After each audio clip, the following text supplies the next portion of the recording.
Warahmatullahi wabarakatuh. Waalaikumsalam warahmatullahi wabarakatuh. Alhamdulillah.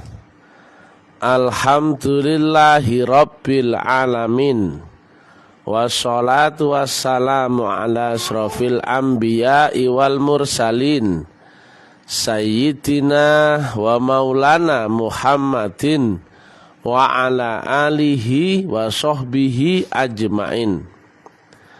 Ketemu lagi dengan Mr. TM dengan kuliah luar biasa tentang metodologi metafisika tasawuf eksakta ilmiah, bertempat di kampus Taklim Marifat Gresik Balong Panggang. Judul yang kita angkat kali ini adalah kapan kau belajar sholat. Di mana-mana umat Islam menyampaikan sholat, sholat, sholat, sholat, dan sholat. Sholat itu tiangnya agama. Jika tiangnya runtuh maka agamanya juga buyar. Sholat itu adalah tersambungnya engkau akan Allah. Makanya di dalam sholat, menegakkan sholat itu harus dengan zikir. Zikir adalah menyambungkan dirimu dengan Allah lewat gelombang wasilah. Jadi nggak sekedar ingat, tapi ingat memakai metodologi, maka gelombangnya nyambung. Di surat Toha ayat 14 Allah sampaikan ya lewat penyampaian Nabi Muhammad, sungguh aku ini Allah, sembahlah aku dan dirikan sholat untuk mengingatku. Kau di dunia, Tuhanmu di ujung akhirat. Nah, sholat itu adalah metodologi untuk menyambungkan kau di dunia dengan Tuhanmu yang di akhirat. Makanya akimi sholah lidzikri, dirikan sholat dengan hati yang berzikir. Bunyinya adalah dirikan. Berarti ini hubungan vertikal. Sedangkan kata Nabi, udkhulu fisilmi kafah ya, itu bunyinya adalah masuklah kamu dalam Islam secara kafah atau jasmani dan rohani. Berarti kalau disuruh masuk berarti orang itu masih di luar. Berarti ada proses fase dari luar ke dalam, dari jasmani ke rohani. Berarti orang awam, orang yang di luar nggak bisa sholat rohani. Jelas ya? Makanya udkhulu, masuklah, ayo masuk. Yang disuruh masuk berarti masih di luar. Nah itu sifatnya bahkan anggap perintah, bahkan anggap saran, tapi itu adalah penyampaian oleh Nabi. Berarti orang umum yang belum masuk ke dalam Islam rohani, dia nggak bisa sholat rohani. Nah, sering kami sampaikan ya, hubunganmu adalah ada hubungan jasmaniah horizontal dan ada hubungan rohaniah vertikal. Nah, kalau sholat horizontal, taumu adalah dengan bacaannya, dengan rukunnya, mulai takbir sampai salam, nutup aurat, menghadap kiblat, diawali dengan wudhu, ya. Itu adalah syariat horizontal. Sedangkan syariat vertikal, wudhunya bukan seperti itu. Wudhunya adalah lewat tazkiyatun nafs. Karena hubungan dengan Allah vertikalmu adalah harus dengan roh. Rohmu harus disucikan. Nah, jadi beda ya.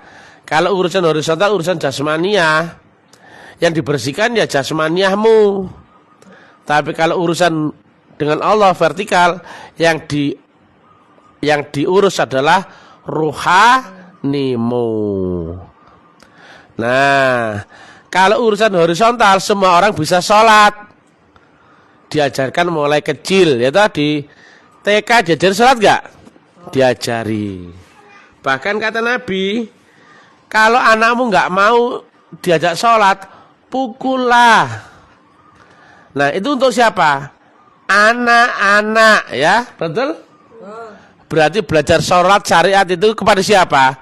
Anak-anak. Lah masa bapakmu mau kau pukul? Lah nanti kantor polisi rame dengan pengaduan kekerasan, ya kan ya? Tindak pidana kekerasan. Lah kenapa kamu ke sini?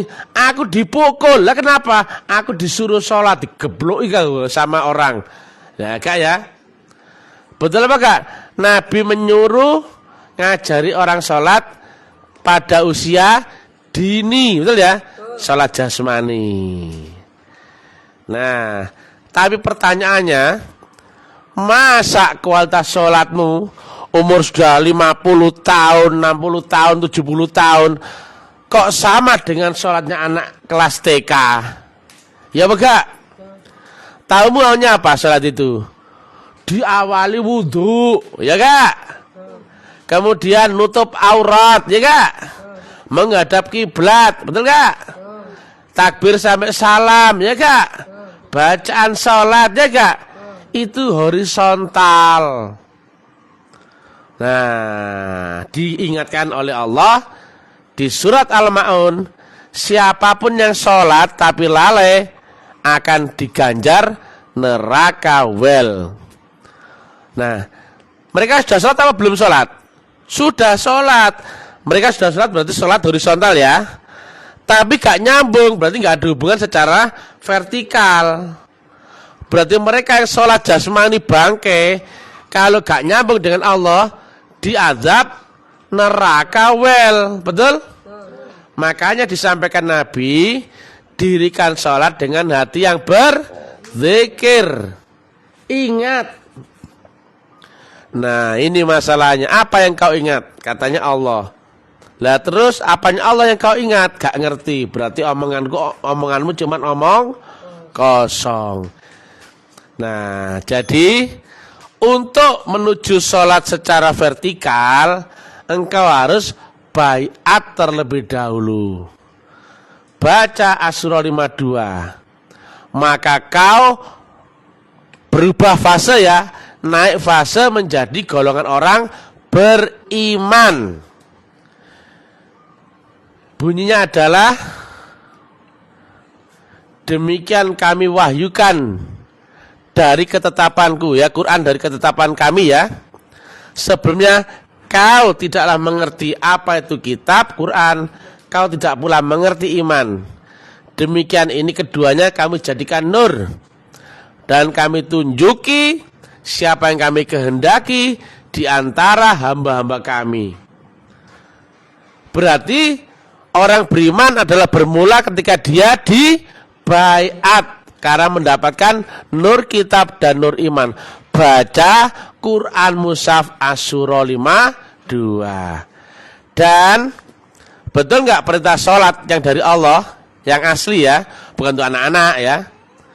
Perintah sholat adalah ya ayyuhalladzina amanu, bukan ya ayyuhan nas, betul nggak? Nah, tapi perintah sholat dari Nabi adalah bukan perintah ya, anjuran untuk ngajari sholat adalah untuk anak-anak, betul enggak? Kalau Sanum itu diajari sholat gak mau, gebun ya, betul enggak itu? Nah itu untuk dewasa apa untuk anak-anak? Anak-anak ya. Nah untuk belajar sholat yang asli, yang bisa nyambung adalah sholat roh. Maka mau gak mau kau harus naik dimensi ke dimensi roh, itu adalah lewat baiat. Nah barulah kemudian ya, setelah menjadi orang beriman, berlakulah hukum dan rumus. As-sholatul mi'rajul mukminin. Salat itu mi'raj bagi orang-orang mukmin. Itu terjadi bagi siapa? Orang-orang beriman. Siapa yang mendapatkan nur, yang ditanamkan nur dalam kalbunya. Bagaimana nasib orang enggak dibayat? Ya enggak iso. Salat itu cuma salat bangkai. Bisa mi'raj? Enggak iso. Bisa khusyuk? Enggak iso. Bisa ingat Allah? Enggak iso. Bantan sakarmu ya, ujung Merauke sampai Sabang sembarang. Kamu kalau enggak dibayat, enggak mungkin bisa sholat vertikal. Biarpun jungkir balik, biarpun kamu yakin, tapi kamu enggak tahu, enggak kenal siapa yang kau sembah, bagaimana cara menyembahnya. Nah ini dia ya. Jadi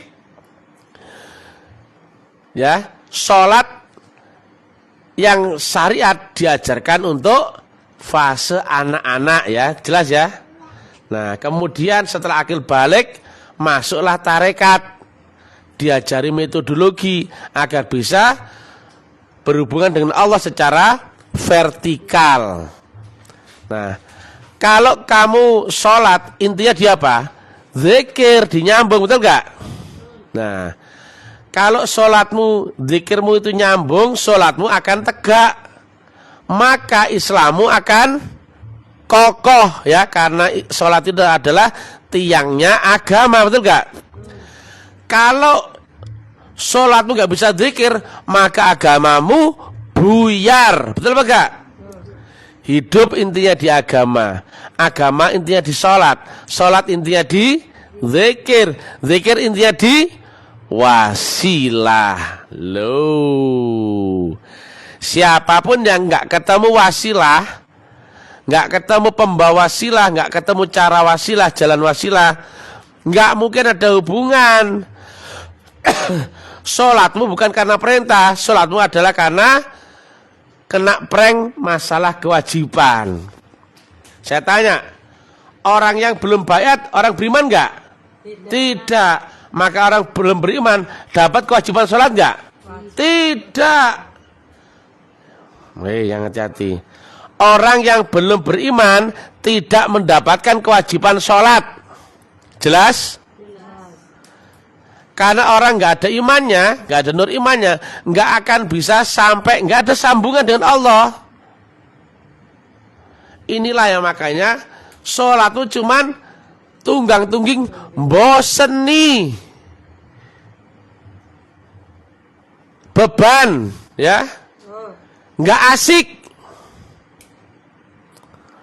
Subuh boseni, asar, apa segala macam boseni, gak pernah mi'raj, gak pernah khusyuk, gak pernah ingat Allah, bulet kurung adzan sholat, sing ngongkon sholat sapa? Jarane Allah. Kapan kamu dapat perintah sholat? Kapan kau beriman?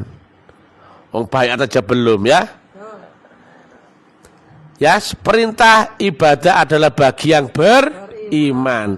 Yang beriman adalah yang dibayat, ditanamkan nur iman. Bukan ya ayyuhan nas ya. Jadi banyak ya sekarang ya yang sudah merasa Islam, ngaku iman, tapi masih kafir. Wakeh, koncoku wakeh sing kafir, tonggoku wakeh, kenalanku wakeh sing kafir. Ditakoni agama lolak. Nah, ditakoni, kamu sholat? Iya sholat. Loh, bendino? Loh iya bendino. Peng piro? Ya peng 5. Wah, lah gak bosen kon niku. Lah terus salat nyembah sapa? Allah. Lah eling apa? Allah. Lah apane Allah semua eling-eling? Coba, apane Allah semua eling-eling? Iya ya. Aku mau subuh, sing tak eling-eling apa? Aku angen-angen uripku tuwek sampeyan kok gak pernah lolos teko utang. Lho alah, jare nyembah Allah, eling Allah ternyata utang. Cangkem bisa berdusta, ya toh? Memang lidah tak bertulang, ya gak? cocot bisa bacot kemana saja. Tapi logika nalar ilmiah gak mungkin bisa kau bantah. Saya live di publik ya. Apa yang kau ingat dalam sholatmu? Katanya Allah ngakunya. Lah apanya Allah yang kau ingat? Nah ini loh. Ini bel ya. Nah ini bel. Sudah? Tak simpen ya belnya. Sekarang saya tanya. Kau bisa ingat bel? Bel tadi? Bisa.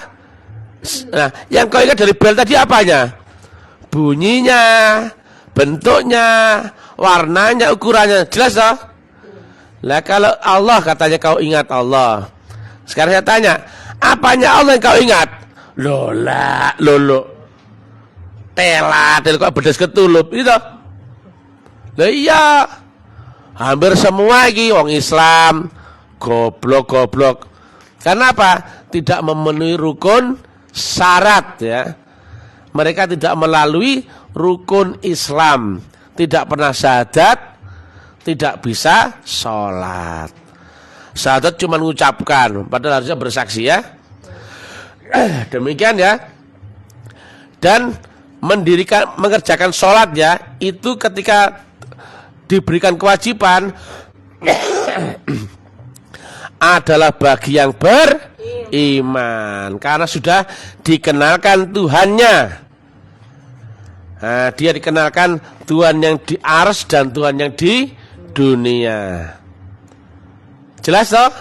Nah, kemudian dia bisa praktek iftitah sholat. Ini wajjahtu wajhiya lilladzi fataros samawati wal ard. Allahu Akbar. Nah ini wajah itu tadi apa? Kuhadapkan wajahku kepada wajah yang menciptakan langit dan bumi. Bukan ini ya. Kuhadapkan wajahku kepada Allah, bukan loh ya. Tapi kepada wajah yang menciptakan langit dan bumi.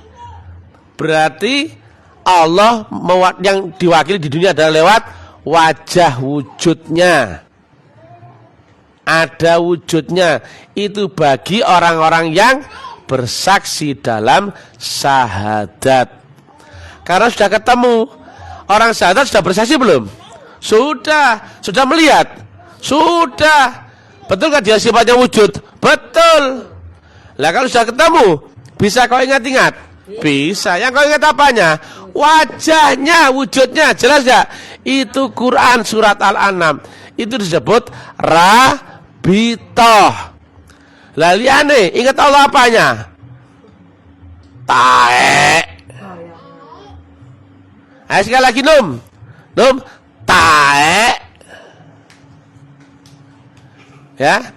Kalau kamu nggak memasuki metodologi ini, kamu nggak tahu. Ngakunya ingat Allah, ngaku. Lah kenapa nggak ada membalas pancingan cinta saya kepada Anda? Apanya Allah yang kau ingat dalam sholat? Belas gak ada yang bisa jawab ya. Mati kutu ya ulama-ulama dunia ya kalau dengan dakwah ta'lim ma'rifat ya. Ya. Nah, demikian juga Sayyidina Ali sampaikan ya. Aku tidak akan menyembah Allah yang tidak aku lihat. Demikian yang bisa kami sampaikan ya, ben jelas. Siapa yang mendapatkan perintah sholat adalah yang beriman. Siapa yang beriman adalah orang yang dibaiat. Sedangkan sholat itu ada horizontal dan vertikal. Kalau horizontal masalah jasmaniyahmu, betul gak? Nah kalau vertikal masalah rohanimu. Lah berzikir akan Allah dengan jasmani apa dengan rohani? Rohani. Maka siapapun yang sholat jasmani tanpa bisa sholat rohani nggak akan nyambung, akan lalai dan masuk neraka. Well, tepuk tangan untuk mereka yang masuk neraka. Well, banyak di sini ya, banyak orang masuk neraka. Alhamdulillah, puji Tuhan, haleluya, suksma. Assalamualaikum warahmatullahi wabarakatuh.